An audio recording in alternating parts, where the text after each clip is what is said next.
मिफ्ता को क्यों निकाला? साबिक वजीर खजाना मिफ्ता इस्माइल को तब्दील करने का फैसला महज इत्तेफाक नहीं और ना ही इसका ताल्लुक मुल्क की बिगड़ती माशी सूरत हाल से है, बल्कि खुद हुक्मरान मुस्लिम लीग नून के अंदर जन्म लेने वाली इस रस्सा कशी से है, जिसके असरात 2023 के इलेक्शन में नजर आते हैं। ये फासले अब बढ़ रहे हैं। क्या साबिक वजीर आजम शाहिद खाकान अब्बासी और उनके चंद साथी इसी डगर पर चल पड़े हैं जिसने पार्टी को एक बुनियादी रुकन चौधरी निसार अली खान को पार्टी छोड़ने पर मजबूर कर दिया था? फैसला बहरहाल खुद मियां नवाज शरीफ को करना है कि आने वाले वक्त में इस जमात की क़यादत कौन करेगा। मिफ्ता के जाने की कहानी भी खासी दिलचस्प है। एक हुकूमत और दो वज़ीर आज़म में फंसी वजीर खजाना को हर फैसले के लिए एक पैगाम या यूं कहें इजाजत वजीर आजम शहबाज शरीफ से और लंदन में मौजूद साबिक वजीर आजम से लेनी पड़ती थी। उस दिन भी कुछ ऐसा ही सूरत हाल थी। पेट्रोल की कीमतों में इजाफा करना था। मिफ्ता ने लंदन फोन किया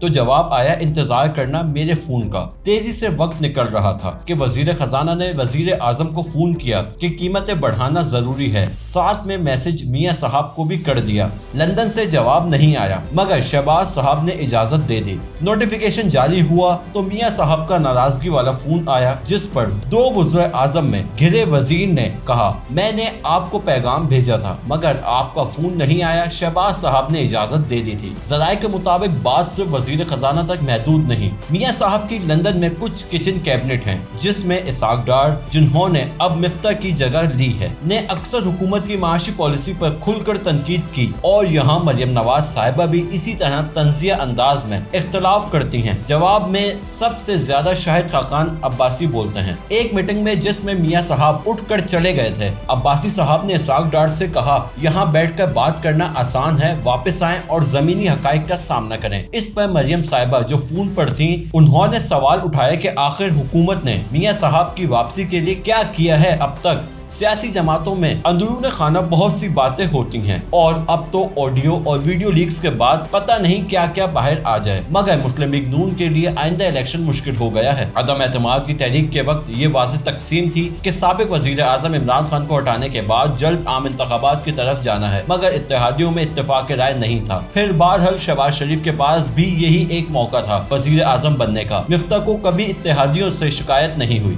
जो जख्म दिया अपनों ने दिया। जराये कहते हैं कि शहबाज साहब ने तहरीक से पहले ही मिफ्ता को इशारा दे दिया था कि तैयारी पकड़ लो। जिस तरह इमरान खान साहब ने 2018 में असद उमर को इलेक्शन से पहले ही वजीर खजाना बना दिया था, मगर मिफ्ता की मुश्किल ये रही कि चाहे IMF से बात करनी हो या कोई और फैसला, मंजूरी दो जगह से जरूरी थी। IMF के लोगों से बात करने अमेरिका जाना हो तो पैगाम आता लंदन से होते हुए जाना, और वापसी में भी इसाक डार और उनके दरमियान तलखी वाज़ेह थी। यहाँ तक कि एक बार मियां साहब से कहा गया कि आपको लंदन में लोग गलत अदाद शुमार दे रहे हैं। सियासी महाज पर भी मामला ठीक नहीं रहे। पंजाब में तब्दीली बहुत भोंडे अंदाज में की गई और फिर हमजा शहबाज के फैसले पर तो कहते हैं न्यूट्रल भी खुश नहीं थे, क्योंकि वो पहले ही उस्मान बुज़दार से तंग थे। कुछ सीनियर रहनुमाओं का ख्याल था कि पार्टी में और भी बहुत काबिल लोग मौजूद हैं। इस जल्दी में एक बड़ी सियासी गलती इन लोगों को टिकट देना था जो 2018 में आजाद लड़कर जीते और फिर तहरीक इंसाफ में शामिल हो गए। ज़िमनी इलेक्शन में मुस्लिम लीग नून 20 में से 15 नशिस्तें हार गई, क्योंकि मकामी क़यादत ने बगावत कर दी। ये कहना है कि PTI की सीटें थी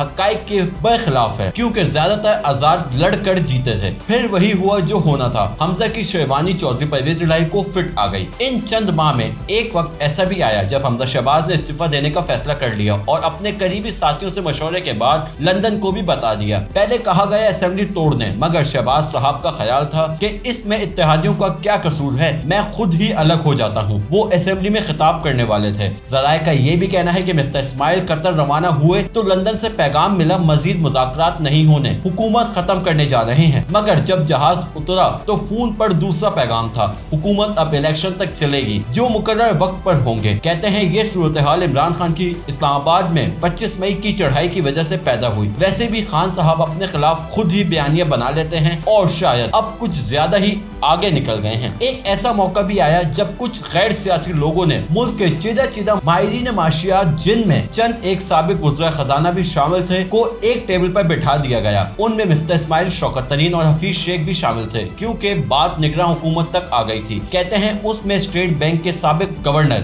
رضا باکر بھی شامل تھے، مگر IMF کے بارے میں یہ بریف کیا گیا کہ وہ نگراں سے مذاکرات یا معاہدہ نہیں کرے گا۔ اب وزیر خزانہ اسحاق ڈار نے چارج سنبھال لیا ہے۔ مفتاح کے مقابلے میں انہیں آسانی یہ ہے، انہیں 2 وزراء اعظم سے منظوری کی ضرورت نہیں ہوگی۔ ان کے آتے ہی ڈالر نیچے آنا شروع ہو گیا ہے، جیسے انہی کا انتظار تھا۔ اب مفتاح کہتے رہے کہ میں نے شہباز شریف صاحب کو بتا دیا تھا کہ ڈالر سستا ہونے والا ہے۔ ڈار صاحب کے پاس اس وقت تو 6 مہینے ہیں، ایسے میں محکمہ سیاست نے عمرانی طوفان کی پیشگوئی کی ہے، جس کے لیے حکومت نے وزیر داخلہ رانا ثناءاللہ کو حفاظتی بند باندھنے کا ٹاسک دے دیا ہے۔